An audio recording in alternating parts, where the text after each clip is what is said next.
Yawning is a form of communication. Yawning doesn't always mean you're tired. This involuntary action is an expression of many different feelings. People often yawn when they don't agree with a person, or when they feel bored. They may also yawn when they are angry or nervous. Some scientists believe that yawning cools down the brain. Yawning is often followed by stretching, which may be exactly what the body needs when it is upset, bored, or nervous. Yawning is a contagious reflex.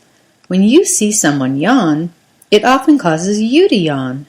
In fact, just thinking about yawning can make you yawn. Psychologists believe yawning is a way of showing empathy. Contagious yawning is not just a human phenomenon. Almost all vertebrates yawn. Some theories suggest that yawning helps animals stay alert. Yawning awakens many parts of the body, including the jaw, lungs, and abdominal muscles. Opening the mouth wide also allows animals to bare their teeth. Next time you yawn, ask yourself this question: what am I trying to communicate?